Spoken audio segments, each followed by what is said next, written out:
Allah Resulü buyurur sallallahu aleyhi ve sellem 34. hədisdə deyir ki, Laqqinu mevtakum la ilahe illallah.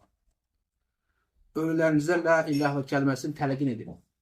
Hədisi Müslim rivayət edir. Nə deməkdir? Ölülərinizə la ilahe illallah tələqin. Yəni ki, biz İmam Nəvəvi Əs-Sindi həmçinin İbn Məzən haşiyəsində kitabı şərh deyir ki, söhbət yəni ölüm ayağında olanlar, yəni söhbət ölüdən getmir. O bəzi bidət əhli var, gəlib başı deyir, bunu deyir, bunu deyir. Abi ölü deyir, bu eşitmir.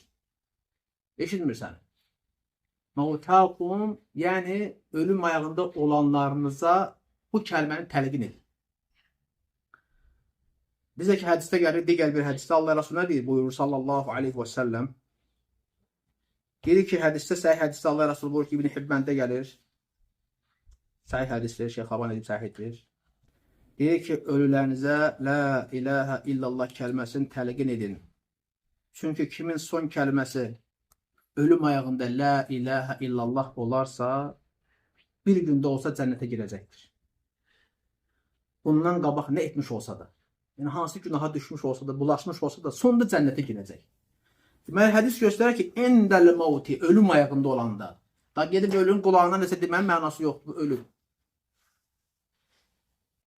Ölüm ayağında olanda təlqin elətdirmək lazımdır. Çünki, necə ki, dedik, başqa rivayətdə gəlir ki, son kəlməsi la ilahə illallah cənnətə daxil olar.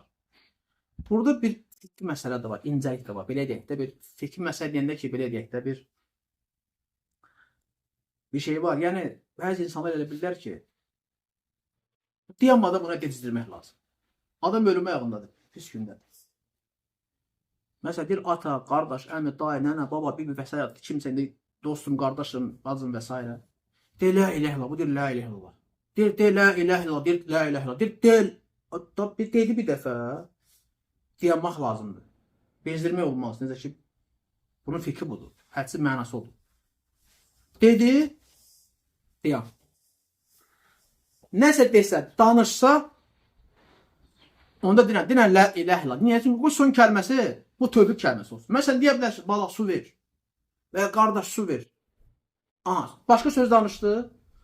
Birdən bunu deyib ölsə necə? Onun dalınca suyu gətir, amma dinən la ilahə illallah.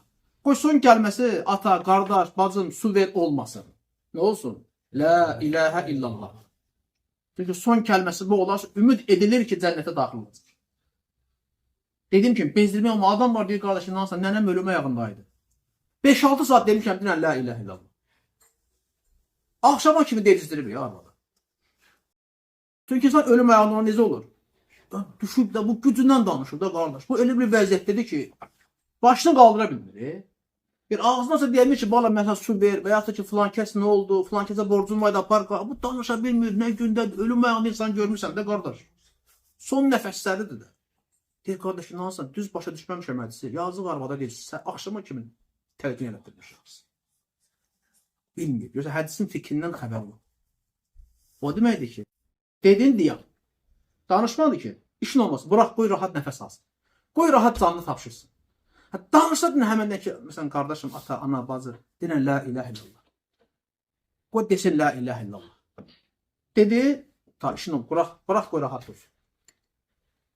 Yenə danışsa, yenə. Daha səhərə kimi ona dedizdirmək lazım deyil. Hədisin bəziləri düzgün başa düşür.